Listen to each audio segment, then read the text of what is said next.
Hello everybody, my name's Paul Tace. In this video we're going to look at what taking your A2 CofC involves and what it was like for me doing the test. Let's get started.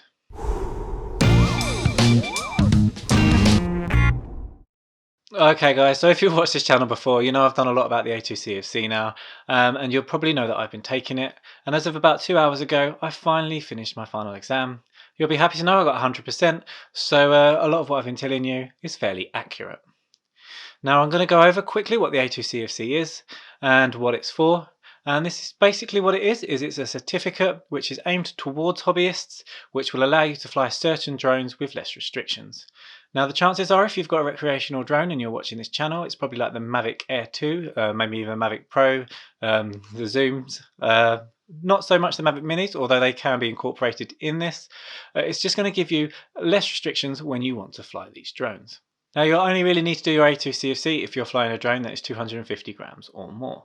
Other than that, it may help you get insurance if you do want to fly for commercial use, and also it's just useful to know this information. There's a lot of stuff that can go wrong and a lot of factors to take into account, and this will underline all of those things and make sure that you're flying safely, not only to keep your drone safe, but also everything around you.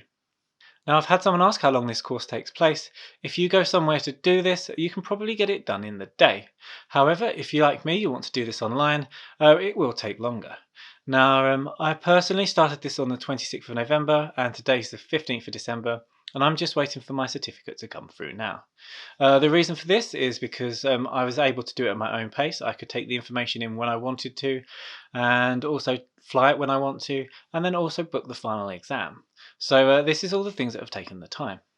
So if you're under a time restraint, it may be better to go and take your test somewhere. But if you do, like me, want to do it online because of the pandemic, I personally went with a place called iRed. They were £145, which was the cheapest I could find, although I've had other people since find them cheaper. However, I found them to be really good. They're really friendly. They were quick in replying if I had any questions. And again, I can't really fault them at all. Now, I also want to add that I'm not sponsored by them. I don't get any money for saying this. It's just my personal experience. I found them to be really good value and also be really helpful.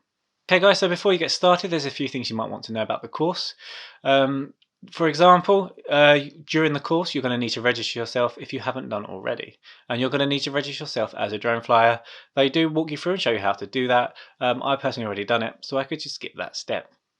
The other thing is, for the final exam, if you're sitting at home, there's a few things you're going to need. You're going to need like a PC or a laptop that has a webcam. You're going to need speakers, and you can't use headphones. You're also going to need a nice quiet place where you're not going to be interrupted for 75 minutes, and you're going to need to be able to show them that the room is clear of any study and material. Now the course itself consists of 3 main parts. You start off with the theory, you've then got the practical section, and then you have the final exam. Now the theory part of the exam is going to be around 7.5 hours. It's going to be mixed between different things to read and different videos to watch. You're going to cover all the different laws, all the restrictions like flight restriction zones, where you can and can't fly your drone, what categories each drone will go into, things you can and can't do like certain payloads, you can't fly hazardous materials. But then we're also going to look at things like the weather, different precipitation, how it might affect the drone if you can fly in that weather, what might affect visibility. It also goes a bit into space weather. For example, solar flares can actually affect how your drone is going to be flying. So it gives you all the information you need to keep your drone safe, and it's going to show you where to find that information. It also goes over the maintenance. There's a lot to do with batteries, how to make sure your batteries are safe, and how to get the most out of them as well.